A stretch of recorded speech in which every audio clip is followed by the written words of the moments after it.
Terdakwa pembunuhan berencana Brigadir Yosua Huta Barat, Ferdy Sambo CS, menjalani sidang perdana di Pengadilan Negeri Jakarta Selatan, Kecamatan Pasar Minggu, Jakarta Selatan pada Senin 17 Oktober yang lalu. Jaksa penuntut umum membacakan dakwaan terhadap Ferdy Sambo CS dimulai pukul 9 waktu Indonesia bagian Barat.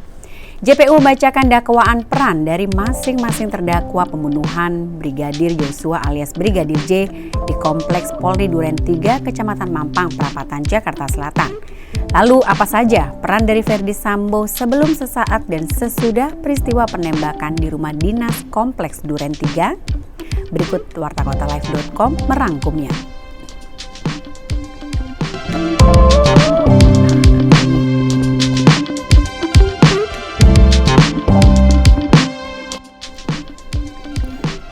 Pertama, Ferdy Sambo mendapat telepon dari istrinya Putri Chandrawati pada Jumat 8 Juli terkait kelakuan Brigadir J yang masuk ke kamar pribadi.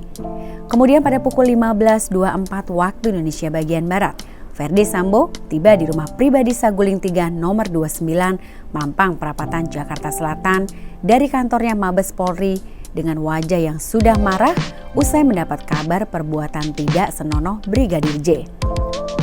Menggunakan lift, Ferdy Sambo menuju ke kamar pribadinya sambil menunggu kedatangan Putri dari Magelang, Jawa Tengah. Kemudian sekitar pukul 15.45 waktu Indonesia bagian Barat, Ferdy Sambo bertemu istrinya dan menceritakan bahwa Brigadir J sudah melecehkannya. Hal ini pun menyulut emosi tanpa mencari tahu fakta sebenarnya. Kedua, Ferdy Sambo memanggil ajudannya Ricky Rizal melalui HT untuk menanyakan apa yang terjadi. Namun ajudan itu mengaku tidak tahu soal peristiwa di Magelang. Dan akhirnya Ferdy Sambo bertanya kepada Ricky apakah ia berani menembak Brigadir J. Dan karena tidak berani, akhirnya Ferdy Sambo meminta di backup jika melawan saat hendak dieksekusi. Selanjutnya yang ketiga adalah Ferdy Sambo memanggil Richard Eliezer untuk bertanya hal yang serupa. Polisi dengan pangkat rendah ini pun menyatakan siap dan diserahkan peluru 9 mm agar menambah amunisi di senjata apinya. Yang keempat, Ferdy Sambo menjadi dalang perencanaan pembunuhan Brigadir J didengar oleh Putri Chandrawati, dan tak lama setelah itu rombongan terdakwa berangkat ke Duren 3. Putri pun sempat mengajak Kuat Ma'ruf ke rumah dinas dan mengendarai mobil Lexus hitam.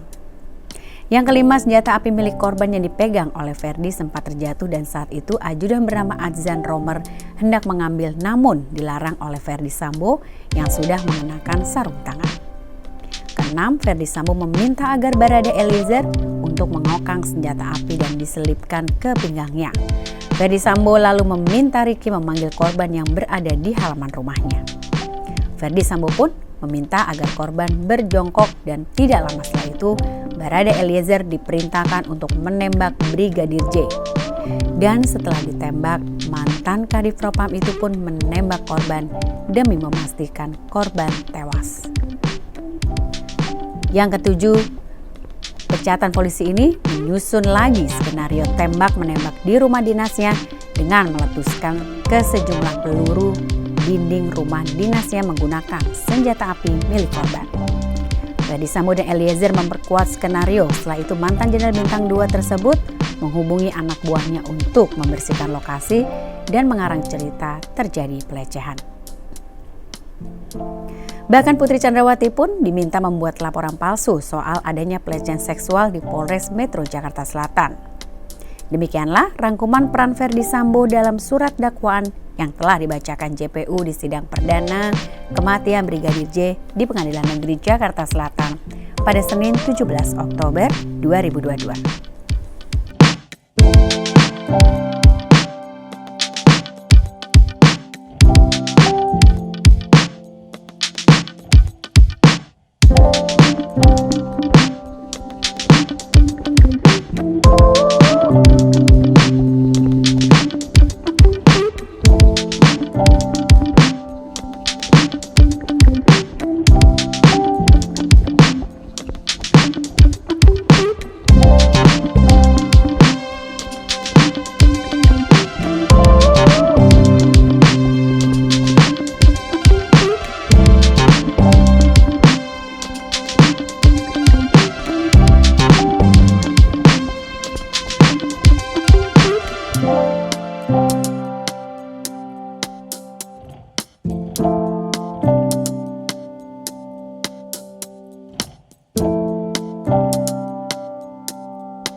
kasih.